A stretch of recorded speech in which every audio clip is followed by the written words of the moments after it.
Good day, everyone. This is your Sir Balo once again, and for this video, I'll be presenting a topic that's entitled "Reclaiming Your Time" by Leo Babauta. Okay, so let's proceed.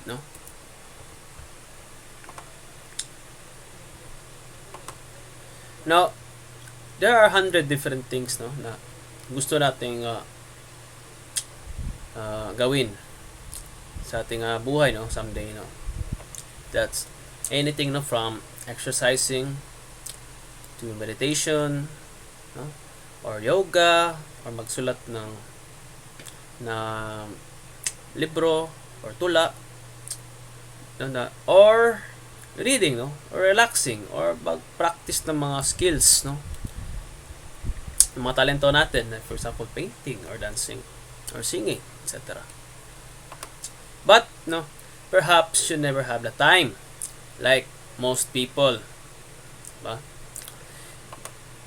But the truth, katotohanan talaga, we all have the same amount of time. Para-paras lang tayo ng oras, but it's it's limited at saka demand, great demand. Kasi ang dami talaga nating mga gawain, like for example, na hindi maiwasan, for example, modules, schooling, online class, or mga gawaing bahay, mga sugo sa natin, sa mga magulang. And sometimes we have also playing games with our other friends, classmates. But some of us have made the time for the things we love doing, and others have allowed constant demands, and pressures and responsibilities of life, para madikta yung araw natin. Kaya that's why in this video, I'll be presenting some few helpful tips on how to gain, paano tayo magkakaroon ng free time sa ating schedule na very hectic. Okay. So we have number 1, find your time wasters. So what do you mean by time wasters? Sa Tagalog pa, mga pampa ano ba? Yung pampagulo lang sa oras. It's a waste of these are activities that could waste our time. Now, what do you spend a lot of your time on that isn't on your essential list? Ano ba yung mga bagay na pinagagawa mo hindi naman importante? Take a close look at these things, and think about whether necessary ba sila. Or kung talagang gusto mong gagawin yon, if there are ways to reduce or minimize, or at least tanggalin mo na lang yung mga bagay na yun. Pwede mo tanggalin na lang, you just remove it in your schedule, or reduce the time. That, for example, if you're playing games from 4 hours to perhaps 2 hours or 1 hour. Yeah. Sometimes you do things because you assume they're necessary. Akala natin na importante yung bagay na yun, activity na yun. But if you give it some thought, pag iisipin natin na mabuti, you can find ways to remove them sa ating sa daily living natin. Figure out. So what you're going to do is simply figure out, alamin mo kung what you do simply to waste time. Ano yung mga gawain that could waste your time? For example, surfing the internet, watching TV, playing video games. So these activities are obviously non-essential. Of course, entertainment is part of our life, but of course we have to again minimize or at least remove them if talagang it's a waste of time. You're going to want to minimize these time wasters to make room. So that's why, of course, to make room for more important stuff, in order to gain free time. Of course, the stuff, no, that would make you happy and that you love to do. So yun. Okay. Now, next we have is the consolidate. What do you mean by consolidate? So, consolidate means to pag-iisahin mo. No? You, instead of doing that, sige lang, we'll proceed to the next slide. No? So, there are many things you do, no, na scattered, na kalat, no, throughout your day or through your week. For example, no, let's say for example, yung pag mo ng module. So, for example, pwedeng siya from, let's say in your schedule you have Monday, Tuesday, Wednesday, Thursday, Friday, module ka throughout that week, no? Pwede mo man yan, no? Ipag-isahin mo yan araw, let's say lahat ng modules mo sa Monday mo gagawin. Pero from morning to lunchtime. Pwede yan, no? Or for example, yung mga gawaing bahay, no? Rather than doing that through laktaw-laktaw, for example, umaga naglilinis ka ng CR, tapos sa pagkahapon naglilinis ka ng mga pinggan. So pwede mo pag-isahin mo na lang sa morning, pag-isahin mo na lang yung after paglinis ng CR, ilinis mo na lang yung yung dishes. Okay, so that's what it means by consolidating. Okay, rather than doing things, no, scattered, no, scattered siya pa, let's say morning, tapos ginawa naman siya, may gagawin ka naman na task, no, na related, mga gawaing bahay mo morning, may evening ka rin, pwede mo na pag-isahin. Or kung may mga gawain ka na ginagawa mo araw-araw, Monday mag-module ka, Tuesday mag-module ka, so on so forth, pwede mo pag-isahin na lang ito isang araw, let's say whole day ka mag-module, ganon. Okay, just to save time. Next, we have declutter your schedule. So what do you mean by declutter? Clutter means is guluhin mo. Gulo. No? Declutter is the opposite. Siyempre, we have to fix our schedule. It's very hectic, no? Very magulo kasi sobrang, as in wala ka na tang halos free time, no, throughout the entire week or day. Now, if you have a heavily packed schedule, hectic yung schedule mo, full of meetings and mga sugo, no, mga tasks, mga projects, and modules and classes, no, you're going to want to weed it out, no.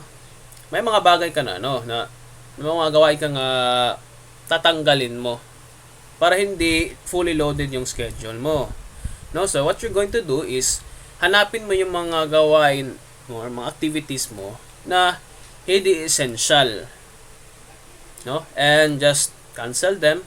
Or kung hindi naman siya, wala siyang deadline, let's say hindi naman siya ganun ka na emergency na gagawin mo talaga siya as soon as possible, pwede mo siya i-postpone na lang for the other day, for the next day, or for the other day, no? So yun, so that's the time, no, once you've canceled or postponed, remove mo yung ibang mga activities to another day, so yung matitira na na free na bakanting oras, yun na yun yung time mo to spend your activities na gusto mong gawin. Yun, that's how you create a free time. Okay, for example, ito nga in this picture here, just let's say itong planning session sa Tuesday, if malaking oras yung spend ya, and if you could figure out, no, to just cancel this one or move it to another day, so pwede yun. Okay, so next we have learn to say no, of course. So if you say yes, lagi ka na lang yes, no, sa lahat ng mga request mo. So tol, Brad, or Day, tagay tayo. So, if palagi ka na lang mag-yes, wala ka talagang free time. So, that is why, no, learn to balibad, no, to refuse, no. Get super protective, no, sa oras mo, and say no, no, to everything. Pero na lang kung essential yung request na yun, so kung may susugo sa iyo na talaga importante, no, so you could, yan, pwedeng mong hindi mo siya i-refuse, tanggapin mo na lang and just figure out how to reschedule your time. But yung mga hindi essential, pwede mo siyang na lang, pwede kang mag-no. Yun. That's how you could gain more free time. Okay, and next we have delegate. When we say delegate, mag-assign, no? So if you have, let's say, for example, if you are a very active person, or even in school, no, any task that involves groupings, or any task that involves a lot of people, no, tutulungan kayo sa isang gawain. So of course, delegate. May assign ka na tao. So you have group mates who can do a task or project. So try to delegate it to that person. Ibigay mo yun sa kanya. Huwag mo akuhin, no, lahat ng gawain. Lalo na, for example, leader ka. If you have a lot of activities, so pwede mo assign sa iba para gumaan yung schedule mo, no. If you feel like you need to do everything yourself, I don't feel like you need to do everything yourself. If necessary, spend a little time training the person na bibigyan mo ng task, no. So again, wag mong akuin lahat. What you could do is to turuan mo, training mo yung tao gusto mo i-assign ng trabaho, yun. So kasi but that little time, no, kasi yung little time na spent nyo for training that person, tinuruan mo siya para gawin isang gawain, isang task niya. So yun, magpe-pay off yun in the future, no? So kaya in the long run, makakatipid ka sa oras kasi gumaan na yung gawain mo, yung mga task na gagawin mo sana, no, sinolo mo, so binigay mo na sa iba, yun. So delegating allows you to focus on the core task, no? It allows you to focus on mga task na talaga para sa iyo lang talaga, no? And projects you should be, or modules, or that you should be focusing on. And last tip, no, is to disconnect. What do you mean by disconnect? So the biggest distractions for most people, no, is of course the internet. Okay, no, yung most productive time, no, talaga, I could kind of testify is the time na kung di ako disconnected ako sa internet, no. But I'm not saying, no, that you need to be disconnected all the time sa internet, no? But if you want, no, to be able to effectively na makompleto mo yung mga task mo so i-disconnect mo yung internet mo para maka-focus ka. So yun.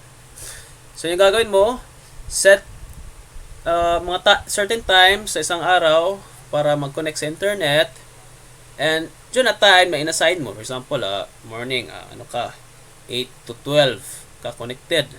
So hanggang doon ka lang connected, and then disconnect to the internet for the rest of the day. Okay, so ganun lang in order to focus. Magawa mo kasi hindi ka na madi-distract na internet, di ba? Yung Facebook, yung YouTube notifications. Yun kasi pag may lumalabas na notifications sa phone natin na curious tayo, and if you want to check, no. So hanggang sa yun, hindi na natin namamalayan, we're already ababad na tayo for how many hours na sa internet. So not only internet, that includes Facebook, YouTube, what else? Mobile Legends. Again, Mobile Legends, any video games, hindi lang Mobile Legends, any video games, no, that requires internet, mobile data, yun. So you have to disconnect, no, para hindi ka ma-distract sa mga gawain mo.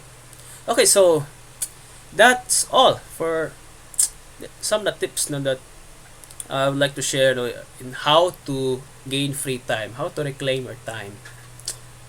Now, before we end, I'll just leave you with the quote from Jim Rohn. So, according to him, time is more valuable than money.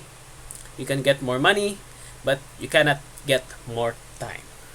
So, and that ends my video about reclaiming your time. So, thank you for listening and watching, and see you in the next sessions. Goodbye.